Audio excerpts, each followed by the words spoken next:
ಎಲ್ಲರಿಗೂ ನಮಸ್ಕಾರ. ಇದು KTM ಒಂದು ಗಾಡಿ, KTM ಗಾಡಿ ಅಲ್ಲ, ಪ್ರೀಮಿಯಂ ಗಾಡಿ ಯಾವುದನ್ನ ಇರಲಿ ನೋಡಿ. ಇದೇ ಶಿಮ್ ಅಂತೀವಿ ನಾವು, ಟ್ಯಾಬ್ಲೆಟ್ ಥರ ಐತೆ. ಇದು ಎಷ್ಟು ಸೆನ್ಸಿಟಿವ್ ಅಂದರೆ ಫಸ್ಟು ಸ್ಟಾರ್ಟ್ ಆಗೋದೇ ನಾಯ್ಸ್. ಇದರಲ್ಲೇ ಒಂಥರ ಇಂಜಿನಲ್ಲಿ ನಾಯ್ಸ್ ಬರುತ್ತೆ ಸರ್. ಸುಮಾರು ಜನ ಕಂಪ್ಲೇಂಟ್ ಇದೆ, ಈ ಶಿಮ್ಮಿಂದನೇ ನಾಯ್ಸ್ ಜಾಸ್ತಿ ಸ್ಟಾರ್ಟ್ ಆಗೋದು. ಇನ್ನೊಂದು ಏನಂದರೆ,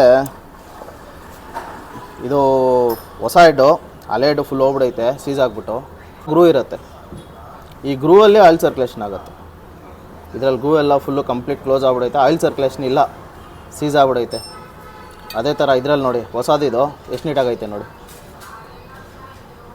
ನೆಕ್ಸ್ಟು ರೆಡಿ ಮಾಡೋವಾಗ ಕೆಲವೊಂದು ಇವೆಲ್ಲ ಚೆಕ್ ಮಾಡ್ಕೊಳ್ಳಿ.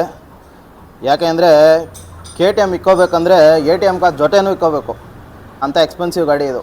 ಅದಕ್ಕೆ ಗಾಡಿ ಮೈಂಟೈನ್ ಮಾಡಿ ಅಂತ ಪದೇ ಪದೇ ಹೇಳೋದು. ಇದೇ ಥರ ಮಾಹಿತಿ ಕೊಡ್ತಾಯಿರ್ತೀವಿ. ಫ್ಯೂಷನ್ ಮೋಟೋ ನಿಮಗೋಸ್ಕರ ಇರೋದು. Thank you.